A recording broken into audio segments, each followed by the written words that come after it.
अगर हम आपसे ये कहें कि दिल्ली का कुख्यात गैंगस्टर नीरज भमाना, जिसे दिल्ली का दाऊद भी कहा जाता है, वो आध्यात्मिक किताबें पढ़ने का बहुत शौकीन है, तो शायद आप यकीन नहीं करेंगे। अगर आपसे हम ये भी कहें कि नीरज भमाना मोसाद जैसे खुफिया अभियानों के बारे में जो किताबें होती हैं वो भी पढ़ा करता है, तो भी आप यकीन नहीं करेंगे। अगर हम आपसे ये भी कहें कि नीरज भमाना अपने गैंग के बदमाशों, जिसमें टिल्लू ताजपुरिया, राहुल काला, नवीन बाली जैसे बड़े बड़े बदमाश हैं, उनको जितने पैसे देता है या फिर उनसे जितने पैसे लेता है, एक एक बातें वो लिख कर रखता है, तो भी आप शायद यकीन नहीं करेंगे।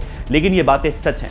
ऐसी बहुत सारी बातें इस वीडियो में आज हम नीरज भमाना के बारे में बताने वाले हैं, क्योंकि एनआईए ने जब 12 सितंबर को नीरज भमाना के दिल्ली के भवाना स्थित घर में छापेमारी की थी, तो उस छापेमारी में एनआईए को क्या क्या नीरज भमाना के घर से मिला था, उसका खुलासा अब हुआ है, जिसके बाद एनआईए के भी पैरों के नीचे से जमीन खिसक गई है। नीरज भमाना के घर पे ऐसे ऐसे दस्तावेज मिले हैं।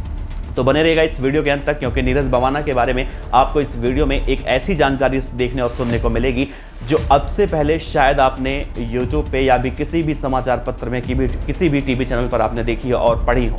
तो नमस्कार, मेरा नाम है देवनाथ पांडे और आप देख रहे हैं BDF न्यूज की क्राइम सीरीज खलनायक, जिसमें हम आपको सुनाते हैं अपराध जगत की छोटी और बड़ी खबरें। तो आइए इस वीडियो की शुरुआत करते हैं। एनआईए यानी कि नेशनल इन्वेस्टिगेशन एजेंसी, जो 12 सितंबर को उत्तर भारत के तमाम बड़े और छोटे गैंगस्टरों के कई ठिकानों पर रेड मारने पहुंच जाती है, और इस रेड मारने की कार्रवाई होती है UAPA एक्ट के तहत, यानी कि अनलॉफुल एक्टिविटीज प्रिवेंशन एक्ट के तहत, जिससे कि इन गैंगस्टरों का आतंकी गठजोड़ निकलकर सामने आ रहा था। तो इसी कड़ी में नीरज भमाना के घर पे भी छापेमारी की जाती। तो नीरज भमाना के घर से ऐसे कई सारे दस्तावेज मिले हैं जिसे देखने और सुनने और पढ़ने के बाद हर कोई हैरान है। दरअसल मीडिया रिपोर्ट की अगर मानी जाए तो नीरज भमाना के घर से एनआईए को कई सारी डायरियां मिली हैं, कई आध्यात्मिक किताबें मिली हैं, मोसाद की किताबें मिली हैं, मोसाद जैसे खुफिया अभियानों की किताबें मिली हैं जो चर्चा का वजह बनी हुई हैं, ड्रग्स मिले हैं, कई सारे अवैध हथियार मिले हैं, जिनमें 5 पिस्तौल बताया जा रहा है, 1 रिवॉल्वर, 1 बंदूक, कई कारतूस और जमीनों के कागजात वगैरह बहुत सब कुछ मिले हैं। तो इन सब सामानों की, इन सब बातों की चर्चा हम डिटेल से करेंगे, विस्तार से करेंगे। तो आइए पहले शुरू करते हैं आध्यात्मिक किताब से।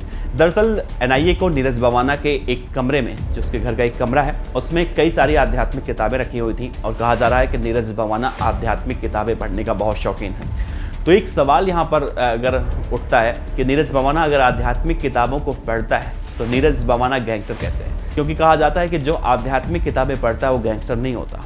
खैर, नीरज भमाना गैंगस्टर है और उसके ऊपर कई सारे ऐसे अपराध हैं जो साबित भी हो चुके हैं। तो आध्यात्मिक किताबें एक गैंगस्टर अगर पढ़ रहा है तो ये चर्चा का विषय है, और कहीं ना कहीं इस बात पर चर्चा करना भी जरूरी है। दूसरी बड़ी बात है कि नीरज भमाना के घर से कई सारे अवैध हथियार मिले हैं, जिनमें 5 पिस्टल, 1 रिवॉल्वर, 1 बंदूक और जिंदा कारतूस। तो एक गैंगस्टर के घर से अगर ये सब कुछ मिलता है तो इसमें कुछ नई बात नहीं है। हो सकता है कि वो गैंगस्टर है तो उसके घर पे अवैध हथियार वगैरह सब कुछ हों। मीडिया रिपोर्ट में एक दावा यह भी किया जा रहा है कि नीरज भमाना के घर से ड्रग्स के पैकेट मिले हैं। तो हो सकता है कि नीरज भमाना के घर पे ये मिले हों, इसमें भी कुछ नया नहीं है। लेकिन नीरज भमाना के घर पे ऐसी डायरियां मिली हैं, जो डायरियां जब पढ़ी गई तो वाकई में जिसने पढ़ा हर कोई चौंक गया, हर कोई हैरान रह गया। दरअसल नीरज भमाना के गैंग का खास मेंबर है टिल्लू ताजपुरिया। नीरज भमाना ने उस डायरी में, सूत्रों के हिसाब से नीरज भमाना ने उस डायरी में लिख रखा है टिल्लू ताजपुरिया को कितने लाख रुपए टिल्लू ताजपुरिया से हमें लेने हैं। वहीं दूसरा एक और गैंगस्टर है जिससे नीरज भमाना गैंग का सबसे खास आदमी कहा जाता है, जिसका नाम है नवीन बाली। तो नवीन बाली के नाम पर भी नीरज भमाना ने उस डायरी में 2 लाख रुपए लेने के लिए रखे हैं। ये लिखा गया है कि नवीन बाली से 2 लाख रुपए लेने हैं, और ऐसे तमाम छोटे बड़े गैंगस्टरों से नीरज भमाना को पैसे लेने हैं, देने हैं। पूरी एक एक बातें उसने उसमें विस्तार से लिखी, यानी कि आपराधिक तरीके से जितनी भी कमाई हुई है उस पूरी कमाई का विवरण नीरज भमाना ने उस डायरी में कर रखा है।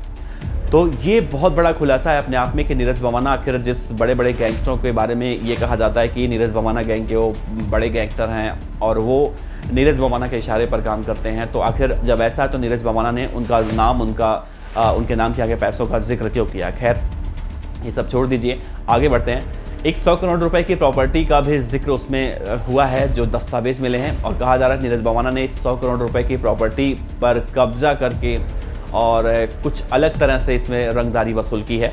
इसमें कुछ 30% इसका विवरण लिखा हुआ है।